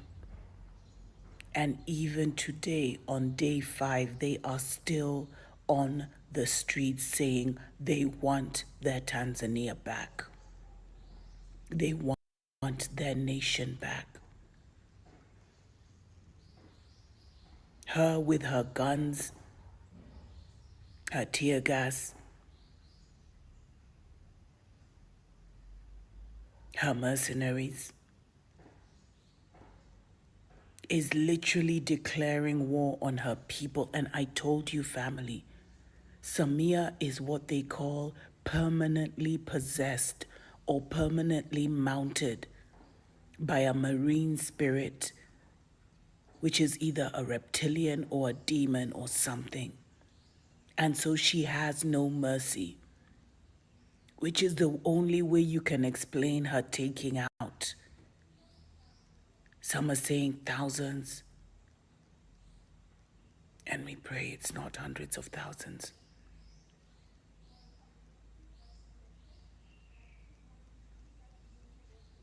And she has the audacity to swear herself in today at a military base in a private event where the public will not be invited. After the sham elections where she said at 31 million Tanzanians voted and she won by 98%. Elections that New Zealand, the divided kingdom, and other European nations have called a sham. And yet her fellow dictators, like Nabii here in Kenya, Museveni, everyone is silent. I think even the African Union has congratulated them. That's why they all must fall in this new dispensation.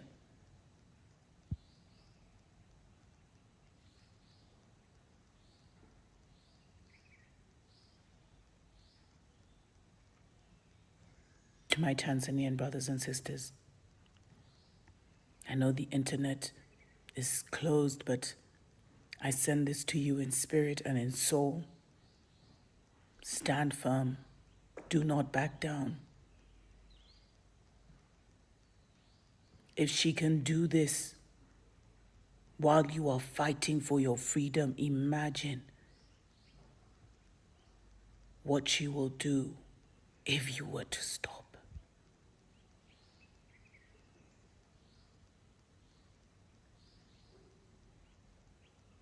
Turning off the internet was just a cover for these atrocities. But now she's turned off the electricity, the water. All shops are closed. People are saying that if you don't shop within your neighborhood, because the shops are afraid to open, so you have to shop within your neighborhood and they have to recognize you. So when you knock on a shop somewhere, they're like, who is it? Ni nani? And if they don't recognize your voice, it's a wrap.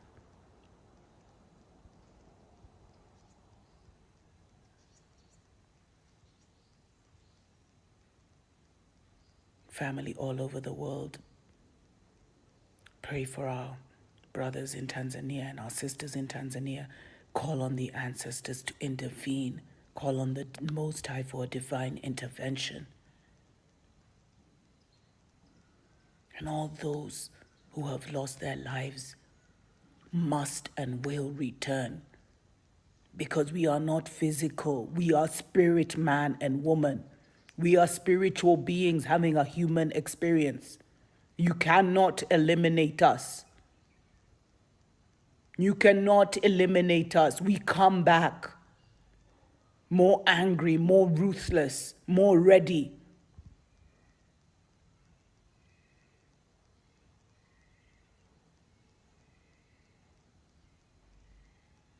We continue to stand with Tanzania.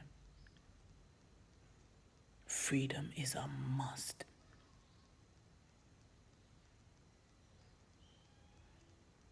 And may all those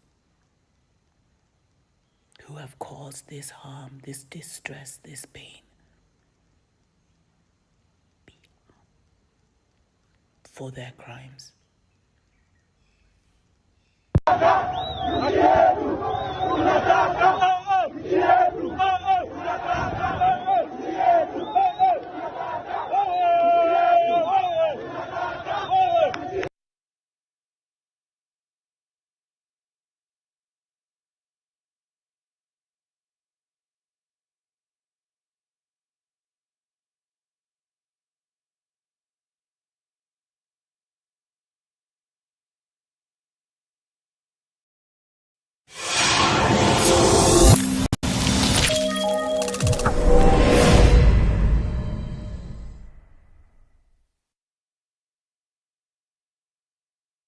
Hey, welcome back to our channel. We want to thank you for joining wherever you are joining us from around the world. We salute you and we appreciate your time as always. It is important for the continent of Africa to understand that the continent is at a crossroad at the moment, as events across the country of Tanzania, and more importantly Central Africa, looking at West African nations. It is a time when the citizens and nationals start asking questions, and more importantly, everything in the continent of Africa should not be tied to politics. There must be a time when African nationals, and more importantly, the elected representative, should step up to the plate and speak out and ask questions and demand a number of answers. These are challenging times. African countries are observing the tremendous development, the AIs of the world, the transformation, the information superhighway. Why am I saying this? I'm saying this because if you've ever heard about the IPU, the Interparliamentary Union of the continent of Africa, it's a kind of a body that brings together parliaments from across the continent of African nations to come in to talk about democracy, talk about development and growth and some kind of accountability. But that's not what is happening. This particular body is dormant at the moment, and we've seen events across the countries in Cameroon and looking at what's happening in the country of Ivory Coast, and more importantly the latest in the country of Tanzania. Some of these parliamentarians are silent. They can speak so loud when it comes to foreign partners trying to intervene in the corner of Africa. It is about time for African parliamentarians and officials to come out and start talking on issues that are relevant to their own people. Why am I saying this? I'm saying this because an amazing parliamentarian or an official looking at a politician in the country of Kenya has come out clear, has reminded the IPU, the Interparliamentary Union officials who go there to sit up and start speaking on behalf of their people and don't go there and do politics. African officials and citizens are paying closer attention like never before seen. In his outing, the parliamentarian spoke on the shameful election results coming out from some countries across the continent of Africa and how embarrassing in the Africa's own image globally. In looking at his own perspective, he went ahead and lambasted the situation in the country of Tanzania, more importantly across the region. To give you more context on this, let's go and hear what this amazing parliamentarian spoke on with regards to the emerging issues and burning challenges that are affecting the countries across the region. Let's play this clip. Was founded was to further, Mr. Speaker, amongst other things, democracy in the community of nations of the world. Mr. Speaker, I congratulate Senator Catherine Muma for participating in this very important conference together with our colleagues.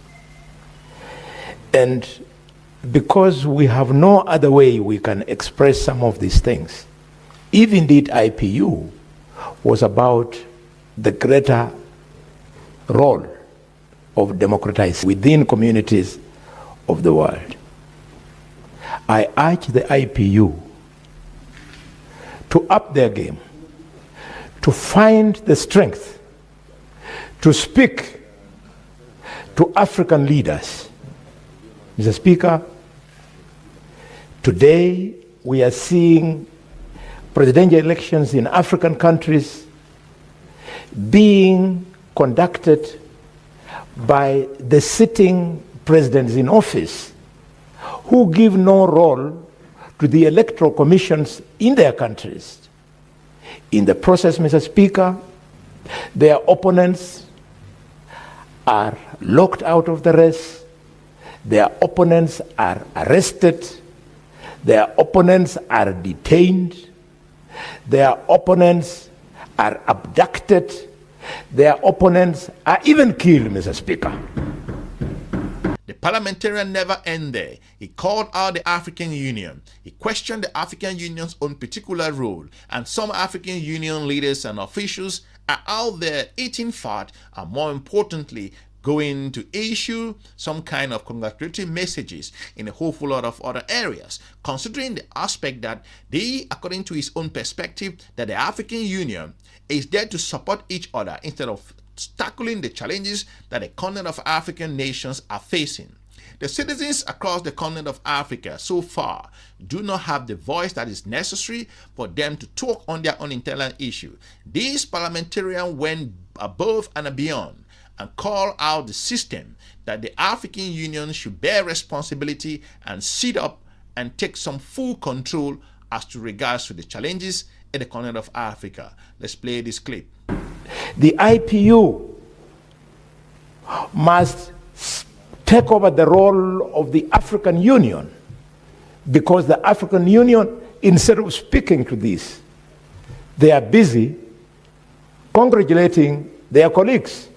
The African Union has now become a talk shop, a special club for African presidents to protect each other.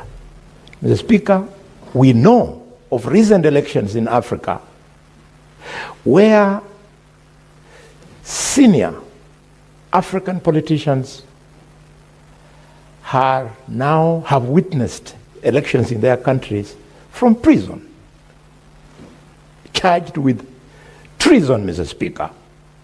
Mr. Speaker, we know of African countries where thousands of citizens have been killed.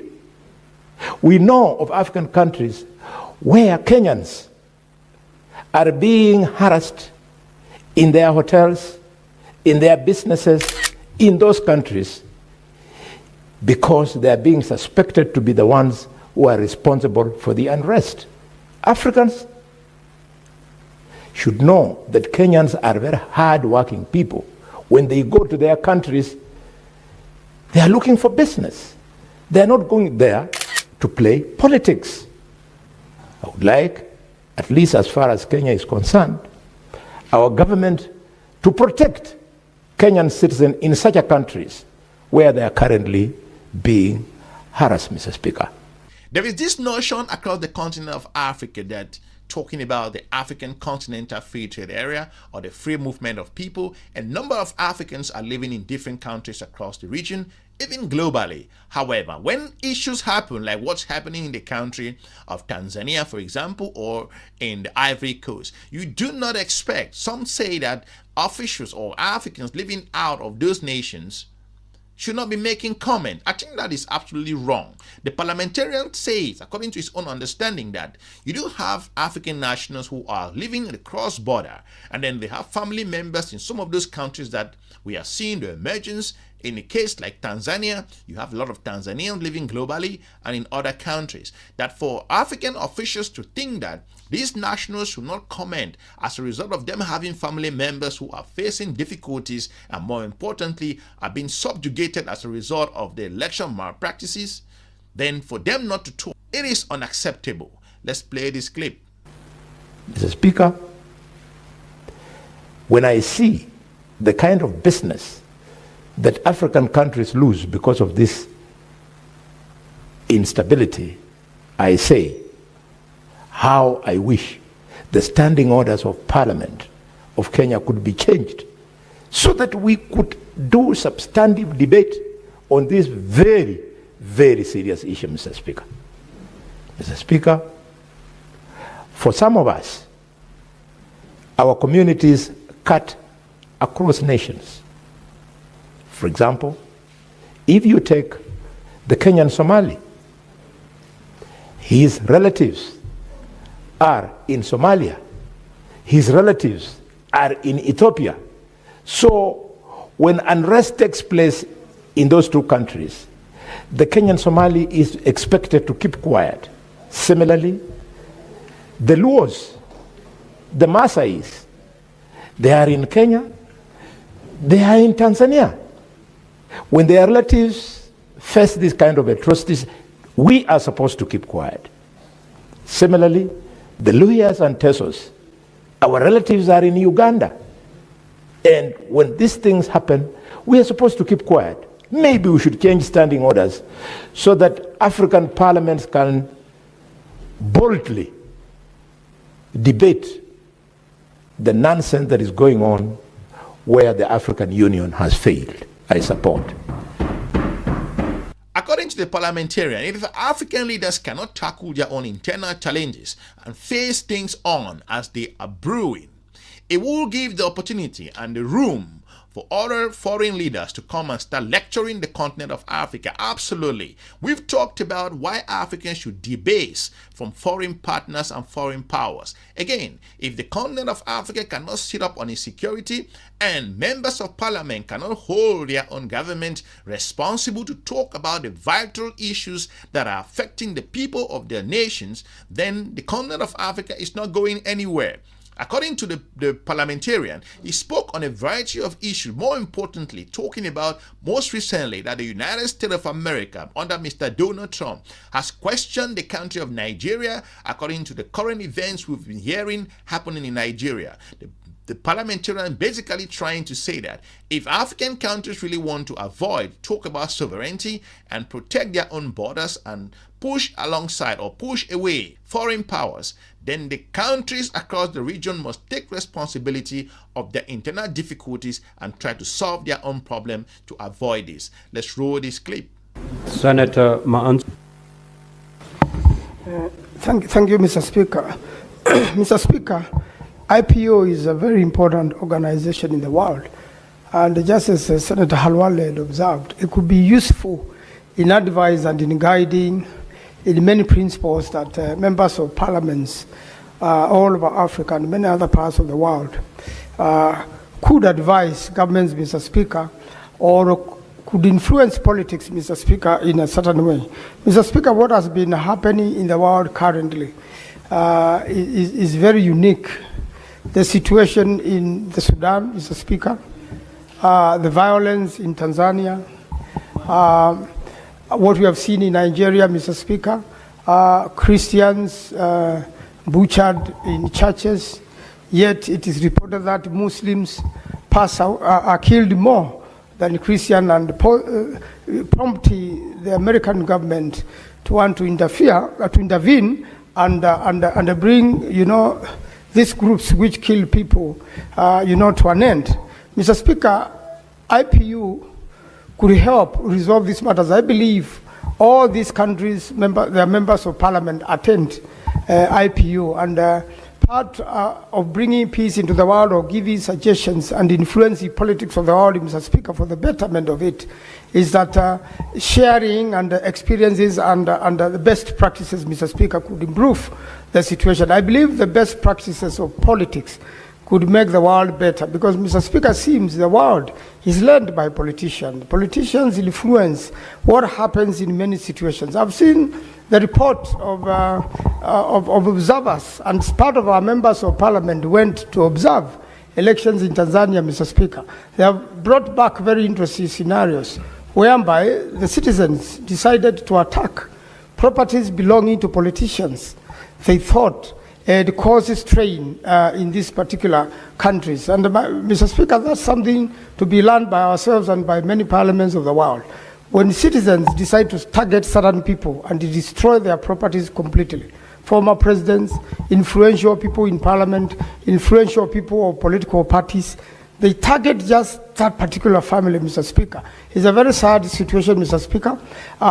In a situation whereby politics destabilize a country, Mr. Speaker, innocent people suffer, like the case in the Sudan now. You see families running away, families having lost their residence, families, divided, and the people lost. Mr. Speaker, I believe there are members of the Parliament of Sudan who probably come to IPU and could have shared experiences in different places of the world. And, Mr. Speaker, we could reduce the suffering of the people through parliaments, Mr. Speaker, and through members of parliament when they share their experiences.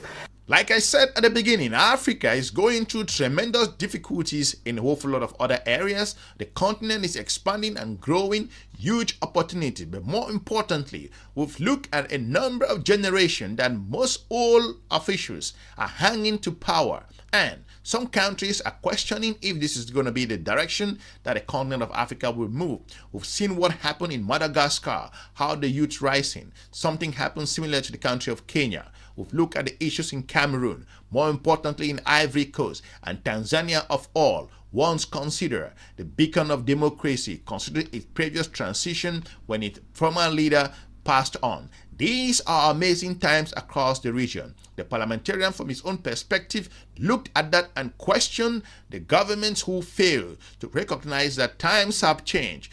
These nationals, citizens, have their own individual aspirations, and they want to move forward to transform their lives and the lives of their family. And for their governments to fail to recognize that, according to the parliamentarian, is unacceptable. Let's roll this clip.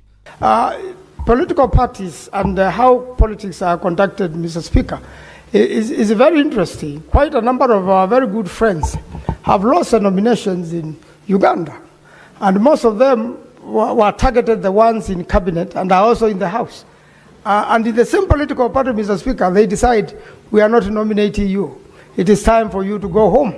And these people move to independence and resist and want to go back to the people, while the people are telling them, please take a little bit of rest. We compare somebody else that maybe we'll have you in future.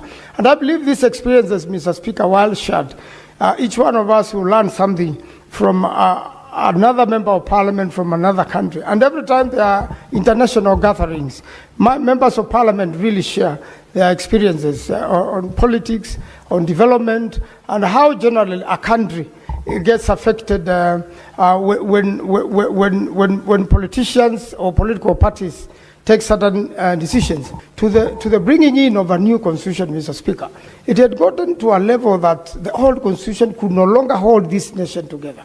And the politicians and members of parliament came together, took the best constitutions all over the world, looked for the best legal practices, and came up with a constitution, Mr. Speaker, which is largely accepted.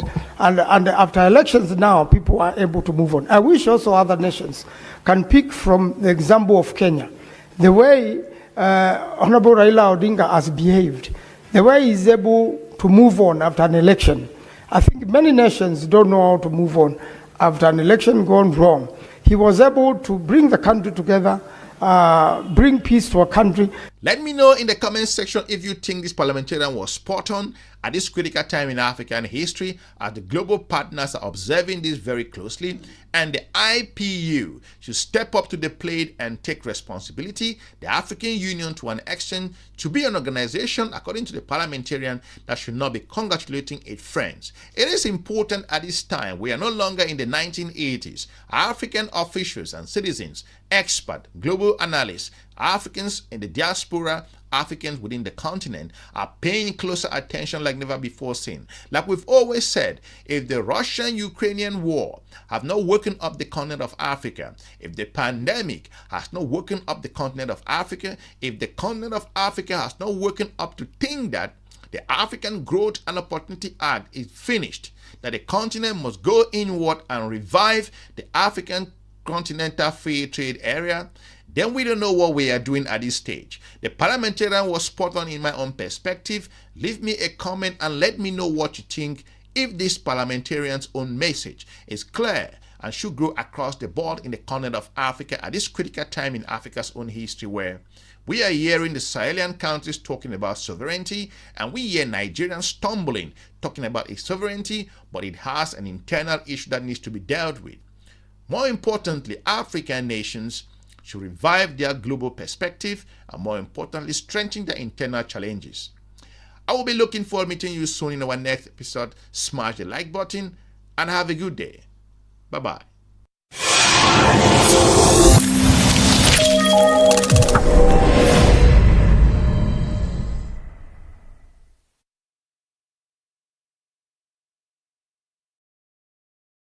Tanzanian citizens are unfollowing Tanzanian musicians who supported President Samia Suluhu Hassan and who failed to support them during the protest. For example, Diamond Platnumz has lost 100,000 followers within the last 48 hours. His followers have gone from 18.8 million to 18.7 million. Kenyans are planning to boycott Tanzanian musicians because they failed to support and stand up for their fellow Tanzanians when Tanzanians needed them the most. Even Kenyan promoters should boycott Tanzanian artists. We don't want to hear, oh, throwback bongo. We don't want. Innocent blood was spilled in the streets of Tanzania. Kenyans are being killed in Tanzania because they are claiming Kenyans are the one who started protest in Tanzania. So please, for the love of God, promoters. Hiyo jinganyo ya bongo flavor. Kila mtu akiweko na bongo zake. It's so sad. You guys keep on promoting Tanzanian artists. Yet themselves, they don't care about their fellow. They don't care about the people who they live together with. So please, if Tanzanians can boycott their artists, Kenyan too can boycott Tanzanian artists. And even after the protest had ended, Tanzanian artists did not address the entire situation. They chose to remain silent and to continue with their normal lives on social media until their fans put so much pressure on them. That's when they actually started addressing the entire situation. I've been seeing a lot of Tanzanian artists coming out talking about my condolences. No, keep your fake condolences. You're the same people who sat there and laughed at Tanzanians, okay? We still remember. Keep your fake condolences. No one wants to hear it. Kenyan gospel artist Daddy Owen has criticized Tanzanian musicians for remaining silent when their fellow Tanzanians were suffering during the protest and for only responding with a message from the government. According to Daddy Owen, these musicians were probably told what to say to the public by the government. Take a listen. Pale IG, Facebook, social media, nimeanza kuona wasanii wa Tanzania wameanza kujitokeza moja kwa moja. Na wote wanakuja na same message. Na ukiangalia vizuri, even the time they posted is like the same time. So that can tell you that ni kitu wameambiwa, is a narrative that trying to push, na ni kitu wameambiwa wafanye. And it's not bad to preach peace. Nimeona message zao zote zinaongelea about peace. But imenikumbusha mbali sana. I've been here long enough to see so many things. Nakumbuka 2007 when post-election violence ilikuwa ina happen. Most of us artists were called. Tukaambiwa kujeni nini wasanii. Hiyo time sikuwa big vile, but I remember my bro at that time he was really big. Na most of artists waliitwa, wengine walikubali, wengine walikataa. Going to my point is this, that every now and then something like that happens in this country. Tumekuwa tukiona every now and then wasanii, celebrities, DJs, influencers mnaitwa, mnaambiwa this is a narrative that you need to push out, but without asking the most important questions. And I think that's why last year in 2024 we saw so many celebrities joining the public, ama wakijoin wananchi kuingia kwenye maandamano, because ilifika mahali wasanii walikuwa shaanza kujua most of the time si utumiwa. By the time all these things are happening, no one needs you. But by the time kuna any turmoil, kuna clashes, kuna violence, kuna all these things that are happening, wasanii huitwa. And the main reason why mnaitwa kama wasanii, mnaitwa kama influencers, kama all these other people, mbona mnaitwa, is because someone is willing, anataka kufunikia all the injustices, the atrocities zenye zilikuwa zikifanyika. Ile damu ilimwagika, mtu anataka tuongee about amani ama tuongee about peace without addressing the issue of justice. And that's what's happening in Tanzania right now. I think the artists have been told, the influencers have been told, let's talk about peace and not mention justice. Because if you don't demand it, na siwadanganye, learning from experience, mnafunikia tu. One day this volcano will erupt again. You have to start asking questions. Na kama wewe ni msanii, wewe ni influencer, you're in a very good position to ask these questions. That's why here in Kenya, most artists, most influencers, guys ask questions. And mimi sikuwa scared of asking questions. As much as politicians are my friend, I have friends who are in the politics, I have friends who are in the influential, I still ask questions. And sometimes most of them wananingilia wanasema dadi wewe mbona I still ask questions because it's important. If you don't ask these questions, then there's no democracy. Wakati ndio huu. Wasanii wote nimeona wa Tanzania, our influencers, don't just be given a template and then unaenda post kwa social media yako without asking the hard questions. It's your time to be counted. It's your time to stand for East Africa, for all these atrocities and injustices zimekuwa zikiendelea ziishe. This is our time. Msanii ni kioo cha jamii. And even when Tanzanians were protesting and they were experiencing an internet shutdown, it was Kenyans that amplified their message internationally. They talked about it on all their social media platforms, and they also championed for the rights of their Tanzanian brothers and sisters. And even up to now, as Kenyans, we are standing in solidarity with Tanzanians, and we send our condolences to all the Tanzanians who are unfortunately brutally unalived by police officers during the protest. Our prayers are with you. Content creators in Kenya are reporting that they are receiving threats from Tanzanian authorities not to share the pictures and videos of what happened in Tanzania with the entire world. But content creators in Kenya have said that they are going to continue sharing those pictures and videos with the entire world to create awareness and to also fight for justice for Tanzanians, and they're going to do so without any fear. Yo ni aja wa Kenya. Messi ule mse uchukua vitisho rahisi. Na huo sipuuzi vitisho pia, by the way, but at the same time I just want to let you know that this is the first time I'm being threatened internationally. Now at TZ, we Kasim, sijui you call yourself Kasim, niko na majina zenyu nyewe wote nimechukua ma screenshot nimeweka just in case. So hawa say wananitishia kwa sababu nilipost zile video za wale watu wamekufa, watu wamechinjwa na mapolisi, ma DCI wa Tanzania wanawajaza kwa malori. Sasa nilifanya hii video usiku, I think it was 9 usiku. How many hours ago? It's about 4 hours ago. Iko hii hapa. The title is Tanzanians are being killed in their homes, bodies piled. and it is true walikuwa wanapigwa kwa manyumba zao na marisasi. Okay, wengine wameuawa hata kama wamekaa kwa kiti, wamekufa kwa milango. So mimi kusema hivyo, hii video 4 hours ago already iko 852,000. I did put the long version of it on my YouTube exposinga. Sasa tujinga tunakuja kunitishia hapa, hata ukaendelea kuzungumzia hivyo vitu wewe, tutakutoa huko Kenya. Anyway, so that is the reason, but also nikauliza wase, mbona mnatuambia tusipost hizi vitu? That is what we do. That is what we do. Nyinyi mmeua watu wamechukua videos wametupatia, tunapost. Tunafaa kufanya nini nazo? Tukae tukilia? Then akaendelea kunituza, akaniambia ni proof, nikamplaya one of their military personnel ndiye alituma hii audio na akaomba tusiweke nini.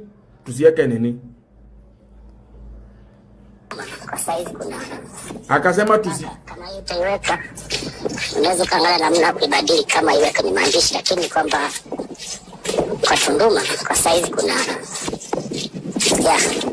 kazi leo saa 12 kazi kesho, lakini bado kunakuwa kama kuna vuguvugu kwamba tumetoa mpaka tahadhari vijana kwamba kesho tuandae vyakula, kesho Jumapili tuandae mazingira kwa ajili ya kuanzia Jumatatu wanakiwasha. Na amesema kwamba sababu kubwa ya kwanza ni kwamba hii kipindi ambacho tunapigwa kila siku, lakini ya pili ni kwamba wameua watu wengi sana, alafu kienda mochwari maiti hazipo. Tetesi ni kwamba kuna mmoja anasema kwamba waliona kama zimebeba kwenye tenta, sijui zinapelekwa wapi, sasa hatujui. Sawa. Kanten ni zile lori ndogo ndogo, mwili zinajazwa huko, zinachukuliwa zipelekwe kwa mochari. Then kitu kingine hapa anasema kwamba leo ndio Jumatatu ni Monday, leo ndio wanaingia kuua watu usiku. So Watanzania mnafaa kujua mnaenda kuuawa. Hawa ndio wanapikia wale watu wanakuja kuwaua. Mnafaa kujua hivyo. Kwa military pia kuna kwa gana wapishi, kazi yao ni kupika. Wako na bunduki lakini kupika. Kuna polisi huko, kuna hizo makantini pia zina wa service, kuna watu wameandikwa kupika. Wameambiwa jiathari wapike chakula on Sunday, Monday watu wako kazi ya kuua watu. Ndio maana Suluhu Samia amefanywa nini? Amehapishwa kusijui kwa military grounds. Alafu AU without shame, after even seeing this death being hidden, wanafunga internet ati ndio isionekane, bado tuko na videos, mnakuja kunithreaten. Kwani Watanzania wengine mmejaa aje? Mnaua your own people, you are piling your own people in lorries to go and throw them in the sea, and then nakuja kutusomea sisi wa Kenya. Nyie mtujui. Hiyo tizi tunaweza kuja, by the way, si eti tunaweza kuja. Shame. Mnaua watu mnakuja kutusomea hapa. Hey, koma. Wewe koma, huyo Suluhu wako na masuluhisho zenyu za ujinga. Mnaua watu alafu mnatutishia hapa. Kwendeni huko. Umeona Mkenya akiua mtu huko?